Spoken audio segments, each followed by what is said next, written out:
বলেছেন যে এটি আল্লাহ পাক কখন করেন? লাইলাতুল কদর। লাইলাতুল কদর কখন? রমজান মাসে। এখন আয়াতের কথা শুনেন। সূরা বিসমিল্লাহির রহমানির রহিম হামিম ওয়াল কিতাবিল মুবিন ইন্না আনজালনাহু ফি লাইলাতিন মুবারাকা ইন্না কুন্না মুনজিরিন ফিহা ইউফরাকু কুল্লু আমরিন হাকিম আমরাম মিন ইনদিনা ইন্না কুন্না মুরসালিন। আল্লাহ বলছেন হামিম। হামিম আল্লাহ এর অর্থ জানেন, আল্লাহ এর উদ্দেশ্য জানেন। যেগুলি বিচ্ছিন্ন অক্ষর কোরআনের বিভিন্ন সূরার শুরুতে, সেগুলির অর্থ আল্লাহ পাক জানান নাই, রাসূলুল্লাহ সাল্লাল্লাহু আলাইহি ওয়াসাল্লাম জানান নাই। ওয়াল কিতাবিল মুবিন, সুস্পষ্ট কিতাবের মানে কোরআনে কারীমের আমি শপথ করছি। ইন্না আনজালনাহু ফি লাইলাতিন মুবারাকা, নিশ্চয় আমি একে নাযিল করেছি। কাকে? কোরআনুল কারীমকে নাযিল করেছি। কারণ তার আগে কসম হইল হামিম ওয়াল কিতাবিল মুবিন, সুস্পষ্ট কিতাবের কসম। তারপরে আল্লাহ বলছেন ইন্না আনজালনাহু, আমি তাকে নাযিল করেছি, মানে কিতাবে মুবিনকে, সুস্পষ্ট কিতাবকে নাযিল করেছি, কোরআনকে নাযিল করেছি ফি লাইলাতিন মুবারাকা, বরকতময় রাতে। বরকতময় রাতে নাযিল করেছি। এই বরকতময় রাত কি? সমস্ত তাফসীরকারগণ প্রায় বলেছেন বরকতময় রাত হচ্ছে কি? কদরের রাত। আর তা হচ্ছে শাবানে না রমজানে? কারণ এই মর্মে তিনটি আয়াত মনে রাখবেন। একটি তো এটি, একটি আয়াত যাতে বরকতময় রাত বলা হয়েছে। বরকতময় রাত রমজানও হইতে পারে, যেমন তেমন অন্য মাসেও সম্ভাবনা আছে, কিন্তু এই সম্ভাবনা কেটে যায় অন্য মাসে হওয়ার কোন আয়াত দ্বারা? সূরা কদর দ্বারা। আল্লাহ বলছেন ইন্না আনজালনাহু ফি লাইলাতুল কদরি ওয়া মা আদরাকা মা লাইলাতুল কদরি লাইলাতুল কদরি খায়রুম মিন আলফি শাহর তানাজ্জালুল মালায়েকাতু ওয়ার রূহু ইলা আখিরি।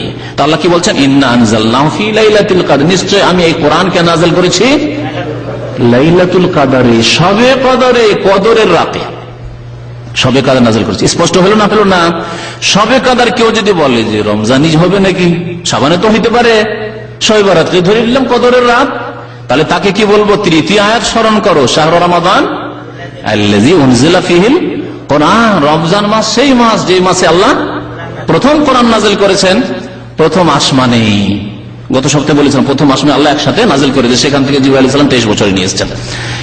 শাহরু রমাদান আল্লাযী উনজিলা ফীহিল কোরআন। তাহলে কোরআনে কারীম নাযিল হয়েছে রমজান মাসে কদরের রাতে, আর সেটি হচ্ছে বরকতের রাত। সেটি হচ্ছে বরকতের রাত। বরকতের রাত তাহলে শবে বরাত নয়, 15 শাবানের রাত নয়, বরং কদরের রাত। এই সম্পর্কে ইমাম ইবনে কাসির রাহমাতুল্লাহ আলাইহি কি বলেছেন তা শোনাই আপনাদেরকে। বলছেন যে ইন্না আনজালনাহু, তাফসীর করেছেন আই আল কিতাবুল মুবিন, নিশ্চয় আমি এই সুস্পষ্ট কিতাবে নাযিল করেছি আল্লাযী হুয়াল কোরআন আলাল কওল আল মুআওয়াল আলাইহি, সুস্পষ্ট। ফি লাইলাতিন মুবারাকা, ফি লাইলাতিন মুবারাকা, বরকতময় রাতে। হিয়া লাইলাতুল কদর, তা হচ্ছে কদরের রাত। আলা মা রুওয়া আন ইবনে আব্বাস, এই রিওয়ায়াত বর্ণিত ইবনে আব্বাস থেকে। সাহাবায়ে কেরামদের মধ্যে প্রখ্যাত মুফাসসির হচ্ছেন ইবনে আব্বাস, তা থেকে বর্ণিত। ওয়া কাতাদা, ইবনে জুবাইর, মুজাহিদ, ইবনে যায়েদ ওয়াল হাসান ওয়া আলাইহি আকসারুল মুফাসসিরিন ওয়া যাওয়াহির মাহুম। অধিকাংশ মুফাসসিরিনগণ এটি বর্ণনা করেছেন যে আল্লাহ পাক রব্বুল বরকতের রাতে নাযিল করেছেন কোরআন কারীম, মানে হচ্ছে হিয়া লাইলাতুল কদর। ওয়াকালা ইকরিমা, ইকরিমা বর্ণনা করেছেন, ইকরিমা এবং তার সাথে আরো কিছু লোক। হিয়া লাইলাতুন নিসফি মিন শাবান, বরকতের রাত হচ্ছে কি? নিসফি শাবান। এই নিসফি শাবান ওয়া তুসাম্মা লাইলাতুর রহমান ওয়া লাইলাতুল মুবারাকা ওয়া লাইলাতুস সাক ওয়া লাইলাতুল বারাহ, এগুলির নাম। রুহুল মানিতে প্রচার মাধ্যম বলবে, গত বছরে বলেছে, রুহুল মানি একটি তাফসীরের কিতাব রয়েছে ইমাম আলুসি, ওতে এই নামগুলি উল্লেখ করেছে। কোন হাদিস আছে যে শবে বরাতের নাম হচ্ছে নিসফে শাবান, নাম হচ্ছে লাইলাতুর রহমান, এর নাম হচ্ছে লাইলাতুল মুবারাকা, এর নাম হচ্ছে লাইলাতুস সাক, চেকের রাত, আল্লাহ চেক বিতরণ করেন, চেক। ও লাইলাতুল বারাহ, এটি হচ্ছে মুক্তির রাত। তো এগুলি ওই তাফসীর আলুসিতে বা তাফসীর রুহুল মানিতে রয়েছে। ইমাম ইবনে কাসির রাহমাতুল্লাহ আলাইহি এই হাদিস সম্পর্কে বলছেন যে না, এই হাদিস তো নয়, এটি হচ্ছে ইকরামার মন্তব্য। ইকরামা যে বলেছে যে নিসফে শাবান, মুবারক রাত মানে নিসফে শাবান, বলছেন ওমান কালা লাইলাতুন নিসফি মিন শাবান ফাকাদ আবআদান নাজাতা, যেই ব্যক্তি বলবে যে এই লাইলাতুল মুবারাকা, ইন্না আনজালনাহু ফি লাইলাতিন মুবারাকা মানে কোরআন নাযিল করেছে বরকতের রাতে, মানে শবে বরাতে, সেই ব্যক্তি সত্য থেকে, হক থেকে অনেক দূরে চলে গেল। ফাকাদ আবআদান নাজাতা, সত্য থেকে, হক থেকে সে ব্যক্তি অনেক দূরে চলে গেল। সূরা দোখানের প্রথম যে আয়াতগুলি, 4-5টি আয়াত রয়েছে, তার তাফসির ইবনে কাসিরে বাংলায় পড়তে পারবেন, ইংরেজিতে এই তাফসির রয়েছে, আরবিতে তাফসির রয়েছে, উর্দুতে তাফসির রয়েছে, পড়তে পারবেন। তাতে ইমাম ইবনে কাসির রহমতুল্লাহ আলাইহি এইভাবে উল্লেখ করেছেন যে যারা বলবে যে লাইলাতুল মুবারাকা মানে শবে বরাত, তারা হক থেকে অনেক দূরে চলে গেল।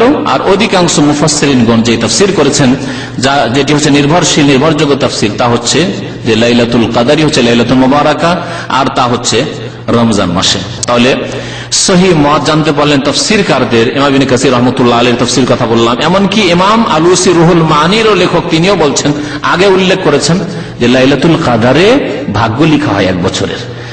আর তারপরে কিলা বলে কেউ কেউ বলেছেন বলে উল্লেখ করেছে এই শাবানের 15 তারিখের কথা। সুতরাং সেটি নির্ভরযোগ্য নয়, এবং সেটি সবচেয়ে বড় কথা কোরআন বিরোধী। আল্লাহ বলছেন কোরআন নাযিল করেছে রমজানে, আল্লাহ বলছেন কোরআন নাযিল করেছে লাইলাতুল কদরে, আর আল্লাহ বলেছেন তৃতীয় জায়গায় যে বরকতের রাতে। তো বরকতের রাত আলাদা করে কি করে লাগাবেন আপনি? যদি তাই করেন তাহলে কোরআনে কারিমে তাহলে আল্লাহর কথায় দ্বন্দ্ব আছে। আল্লাহর কথায় দ্বন্দ্ব হইতে পারে? ওমা কানা রাব্বুকা নাসিয়া, আল্লাহ পাক বলছেন তোমার রব কোনদিন ভুলেন না। সুতরাং আল্লাহর কথায় দ্বন্দ্ব হতে পারে না। ইমাম ইবনে তাইমিয়া রাহমাতুল্লাহ আলাইহি একটা বক্তব্য আছে, সেটা যদি একটু সময় থাকে তাহলে শোনে। আলা শাইখুল ইসলাম ইবনে তাইমিয়া রাহমাতুল্লাহ আলাইহি, ইমাম ইবনে তাইমিয়া রাহমাতুল্লাহ আলাইহি বলছেন, এখানে তিনি বলতে চেয়েছেন যে উলামাদের ইখতিলাফ আছে যে এই শাবানের 15 তারিখের কোনো ফজিলত আছে কিনা। এই সম্পর্কে কিছু হাদিস বর্ণনা করা হয়েছে। যে হাদিস, একটা ওই হাদিস যে বললাম যে হাদিসটাকে হাসান বলেছেন আল্লামা নাসিরুদ্দিন আলবানী, সেই হাদিসে ইঙ্গিত করেছেন। তারপরে বলছেন যে সালাফদের কিছু লোকেরা এই রাত্রে একা একা নামাজ পড়তেন আর শাবান মাসের আমভাবে রোজা রাখতেন। অমিনাল ওলামায়ে মিনাস সালাফ, আর সালাফদের বেশ ওলামায়ে কেরামরা, মিন আহলিল মদিনা, বিশেষ করে মদিনাবাসীরা, ওয়া গায়রুহুম, অন্যান্য শহরের লোকেরা। এই কথাটি শুনেন ভালো করে। তার বলছে মিনাল খালাফ, পরবর্তীকালেরও, মান আনকারা ফাজলাহা, এই নিসফে শাবানের 15 তারিখের ফজিলত অস্বীকার করেছেন। তারা বলছেন না কোনো ফজিলত নেই। তাহলে হাদিস যে বর্ণিত হয়েছে, যে হাদিসগুলি যায়িফ হাদিসগুলো শোনাইলাম, আর এই মর্মে যে হাদিসগুলি এসেছে সেগুলির প্রত্যেকটি সম্পর্কে তারা সমালোচনা করেছেন, বলেছেন হাদিসগুলি সহিহ নয়, ভিত্তিহীন। যেমন কালাব গোত্রের যত বকরি রয়েছে, বকরি ছাগলের লোমের সংখ্যা পরিমাণ মানুষকে আল্লাহ মাফ করেন হাদিস, এই ধরনের হাদিসগুলি সবগুলিকে তারা অস্বীকার করেছে, এগুলো হাদিস সহিহ নয়, বরং জয়ীফ জাল হাদিস।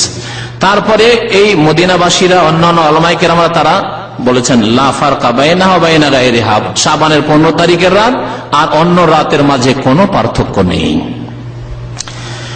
তারপরে তিনি বলেছেন, ইমাম ইবনে তাইমিয়া রাহমাতুল্লাহ আলাইহির মত, আল্লামা নাসিরুদ্দিন আলবানীর মত, যে এই রাতের ফজিলত আছে কার জন্য? যে ব্যক্তি মুশরিক নয় আর যে ব্যক্তি বিদ্বেষী নয় তার জন্য। এবং ইমাম আহমদ থেকেও তিনি উল্লেখ করেছেন এই কথাটি। আর তারপরে বলেছেন যে এই রাতে আল্লাহ পাক মাফ করেন, এতটুকু তিনি বলেছেন। কিন্তু তারপরে বলছেন ফাআম্মা সাওমু ইয়াউমিন নিস মুফরাদান ফালা আসলা লাহু বাল ইফরাদুহু মাকরুহুন, তবে শুধু 15 তারিখের দিনে রোজা রাখা এর কোনো ভিত্তি নেই, বরং এটি হচ্ছে মাকরুহ, অপছন্দনীয়। ওয়া কাযালিকা ইত্তিখাযুহু মাওসিমান, এটাকে উৎসবে পরিণত করা, শবে বরাতকে উৎসবে পরিণত করা। তুসনাউ ফিহিল আতইমাতু, এতে খাদ্য তৈরি করা, হালুয়া রুটি তৈরি করা। ওয়া তুযহারু ফিহি যিনাতু, এবং এতে সাজসজ্জা করা, ভালো অনুষ্ঠান করার জন্য আমাদের দেশে যে স্টেজ তৈরি করা ইত্যাদি সব। হিয়া মিনাল মাওয়াসিমিল মুহদাসাতিল মুবতাদিআ আল্লাতী লা আসলা লাহা, এগুলি হচ্ছে বিদআতি কাজ যার কোনো ভিত্তি নেই। ওয়া কাযালিকা, তারপর হচ্ছে অনুরূপ মা কাদ উহদিসা ফি লাইলাতিন নিসফি মিনাল ইজতিমাইল আম লিসসালাতিল আলফিয়াতি ফিল মাসাজিদিল জামিয়া, মসজিদে, জামে মসজিদে বা ওয়াক্তিয়া মসজিদে বা বাড়িতে বা বাজারে একত্রিত হয়ে আলফিয়া নামাজ পড়া। আলফিয়া নামাজ, এই বিদাতি নামাজ সম্পর্কে বলছেন কি তা শুনেন। ইবনে তাইমিয়া বলছেন ফাইন্না হাযাল ইজতিমা লিসালাতিন নাফিলাতিন মুকাইয়াদাতুন বিজামানিন ওয়া আদাদিন ওয়া কাদরিন মিনাল কিরাতি মাকরুহুন লাম ইউশরা, বলছেন যে এই একত্রিত হওয়া নফল নামাজ পড়ার জন্য বিশেষ সময়, মানে শবে বরাতে, এই যে 15 শাবানে, আর তারপরে ওতে বিশেষ তরিকায় যে 1000 বার কুল আল্লাহ পড়বো, ওয়া কাদরু মিনাল কিরা, মাকরুহুন, এটি হচ্ছে মাকরুহ। আর হানাফি ফিকার মাসলা বলছি, ফোকায় হানাফিদের ইত্তিফাক রয়েছে, ঐক্যমত রয়েছে, যদি কোন ফিকার কিতাবে, ফতোয়ার কিতাবে মাকরুহ বলা থাকে, তাহলে তার মানে হচ্ছে মাকরুহ তাহরিমি, মাকরুহ তাহরিমে মানে হারাম, জায়েজ নাই। লাম ইউশরা, তারপর শরীয়তে এর প্রমাণ নেই, লাম ইউশরা মানে শরীয়তে নেই। ফাইনাল হাদিস আল ওয়ারিদা ফি সালাতিল আলফিয়াতে মাওদুউন বিইত্তিফাকি আহলিল ইলম বিল হাদিস। বলছেন ইবনে তাইমিয়া রাহমাতুল্লাহ আলাইহি যে সালাতে আলফিয়া সম্পর্কে যে হাদিস বর্ণনা করা হয়েছে মুহাদ্দিসিনদের ঐক্যমতের ভিত্তিতে, মানে সর্বসম্মতিক্রমে, এই হাদিস হচ্ছে মাওদুউন, জাল হাদিস, জাল হাদিস। কিতাব হচ্ছে ইকতিদাউস সিরাতুল মুস্তাকিম ওয়া মুখালাফাতু আসহাবিল জাহিম। আমার কাছে আরবিতে কিতাব আছে, আরবিতেই কিতাব আছে, তরজমা হয়নি। পৃষ্ঠা নম্বর হচ্ছে 302। তো আলফিয়া নামাজ অথবা রাত্রে সবাই সকলে সম্মিলিত হওয়া, ধুমধাম করে ওয়াজ মাহফিল করা বা নফল পড়া, যতগুলি কাজ রয়েছে, খাদ্য তৈরি করা, সবগুলির কথা বলে ইমাম ইবনে তাইমিয়া রাহমাতুল্লাহ আলাইহি, এগুলি বিদআত। আজকে থেকে প্রায় 600 বছর আগে, 600 বছর প্রায় হয়ে যাচ্ছে, 600 বছর আগে ইমাম ইবনে তাইমিয়া রাহমাতুল্লাহ আলাইহি শাম দেশের কথা, দামেস্কে তিনি থাকতেন, দামেস্কের কথা বলছেন। আর শাম সিরিয়া বিদাতি দেশ, এই দেশে তখন এই বিদাত ছিল, খাবার তৈরি করা আর ধুমধাম করা, উৎসব করা। সতর্ক করেছেন সেই জামানার লোকদেরকে এবং কিয়ামত পর্যন্ত যত মুমিন মুমিনাত আসবে তাদেরকে, যে এগুলি হচ্ছে মাকরুহ, লাম ইউশরা, শরীয়তে এর কোনো প্রমাণ নেই।